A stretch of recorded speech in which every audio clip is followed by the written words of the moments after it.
It's Friday! And yes, it's Quiapo Day rin. Kamusta kaya ang traffic dyan ngayon? Aalamin natin sa ating traffic Tito Mondi. Tito Mondi Lopez, kamusta ang traffic dyan?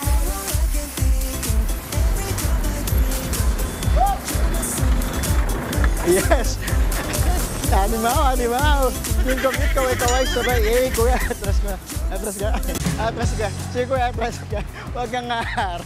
Magre-report tayo. Eto na, team commute kaway-kaway sabay, eto na. Quick traffic update tayo. Ay, sakto ma'am. It's Friday, ha? Uwi na mamaya. Eto, basahin natin. Eto, makikita nyo naman. Ayan, nandito pa rin tayo sa ilalim ng Quiapo Footbridge. At kitang-kita nyo nga. Eto, ayan.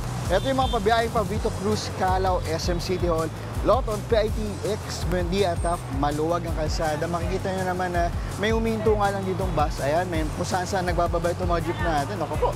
Ito, may konti lang paghinto lang sa traffic lights sa palibot ng Plaza Miranda, pero wala namang mabigat na bara dun sa dulo na yan.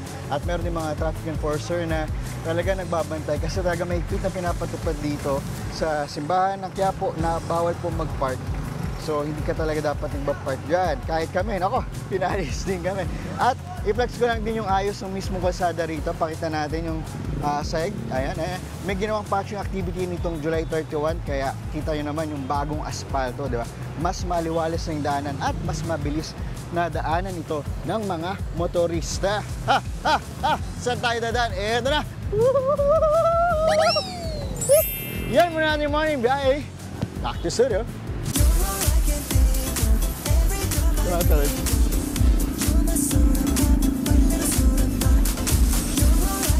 Wow! Ang daming dancers ang Tito Mondi for this morning. Maraming salamat, Tito Mondi. Sa mga dadaan sa Quiapo, Manila, ngayong Biyernes, ito ang mga dapat ninyong malaman. Balikan natin ang ating dancing traffic, Tito Mondi Lopez. Tito Mondi, ano ang update mo dyan? Yes, Ate Maui! Nandito pa rin nga tayo sa Quiapo. Eto na, team commute. Ano ba tayo? Ang dami natin music. Team commute, kaway-kaway sabay. Yung Kuya Monty ko, wala sa kiwa. Eto muna, quick traffic update tayo. Pakita natin. Ayan, pakita natin. Ang traffic talaga, oh. First time ko makakita ng nakahinto na dito sa harapan natin. Ayan, kitang-kita nyo naman. Napuno na yung buong lane. Ayan, yung mga kapatid natin, mga nakamotor, pero naman sila, may helmet. Ayan, dikit-dikit na nga sila at slowly moving ang mga biyaheng pa Vito Cruz, Calao, SM City Hall, Loton, PITX, Buendia at Taft. Tapos naman sa kabila, kita ba natin? Medyo nakaharang, no? Pero nakikita naman namin yung mga bumuna sa sakin. Tuloy-tuloy naman yung andar kumpara nga dito sa nasa side ko. At hindi nga rin masyadong gumagalaw doon sa may bandang Paloton. O, kita nyo naman, stuck na talaga. Wala nang andaran. Oh, oops, teka, muntik na akong makaapak. Eto na. So, ayan, ingat tayo mga kapatid, ha? Eto. Ingat tayo. Commute sana. Eto. May magaganda tayo nakita dito. Hi, ma'am. Kumusta po? Good morning. Morning. Ano pong name po nila? Athena Gray. Athena, ma'am. Anong pangalan po ng mga kasama natin? Mina. Mina? Mika. Mika, oh, di ba? Parang may mga anghel dito ngayon sa Quiapo, ah. Ang gaganda. Ma'am, saan po kayo galing? Malate po. Malate. Ano pong nagsimba kayo dito? Malamang? Yes po. May pasok po kayo ngayong araw? Wala po, day off po. Di ba? Anong trabaho po natin? Secret. Sige. Secret na. Kaya freelance. Nagpa-freelance. Freelance na ano? Freelance? Kahit na. Freelance singer, freelance model, ano ba? Freelance mode. Freelance mode. Freelance model. So that may pawak na gano'n, ano ba? Okay, very good. Freelance model. Ikaw, saan po kayo umuwi pala pag gantong weekends na?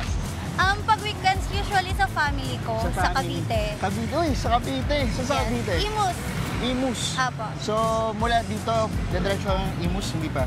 Hindi po. Didiretso muna ako sa condo ng friend ko. Sa friend? Yeah, yung sa friend Malate. natin. Sa Malate, okay. Doon sa Imus, sino ang kasama natin na family? Mother ko po. Mother? Yes. So, si Mother, pag uwi mo, anong gagawin ni Mother sa'yo? Anong pag-prepare niya sa'yo? Sa Food. Pagwalit? Siya yung nag-aasikaso ng pagkain. Okay, anong paborito mong niluluto ni nanay? Ano po? Caldereta. Caldereta. Yung Yes. baka o yung manok? Yung baka, syempre. Baka, eto. Dahil mukhang ano ka, game na game ka sa pagsayaw. Alam mo ba yung trending ng TikTok na ano, yung pagod na pagod? Oo, pagod na ako eh. Eto, ako na, pagod ka. Pagod. Eto, ako na mismong tutugtog ha. Sasample na natin. 1, 2, 3. Pagod na pagod na pagod na pagod na pagod na pagod na pagod. Very good. Eto, ayan. Pagod na pagod. Pagod na. Pagod na. Di ba? Ayan, very good. Pero hindi tayo napapagod, di ba? Para Oo sa ating naman, pamilya. kailangan. At ganun din si nanay. Dahil si nanay, mahal naman kay nanay. Eto, sakto-sakto to. Nakita natin. Eto, nakita natin. Ayan, sarap. Di ba? May pasulubong ka para sa iyong nanay. Entas Gold, tanda na yung pagmamahal. Thank you po. Di ba? Dadali mo yan sa Cavite, di ba? Yes. Dahil dyan, yan muna natin muna biyahe. Sayaw muna tayo. Okay, sayaw ulit tayo. 1, 2, 3. Wow, wow, wow, wow. Wow, wow, wow. Ayan, oh, pakita natin. Pakita natin. Ayan. Ayan, wow, wow, wow. Sige. Ang cute yun naman, Tito Mondi. At ang galing yung sumayaw. Nakakatuwa. Maraming salamat, Tito Mondi. Mga kapatid, Mondi Lopez po, manatiling updated sa lagay ng trapiko sa mga pinakaabalang kalsada sa Metro Manila. Mag-follow at subscribe na sa social media pages ng News 5.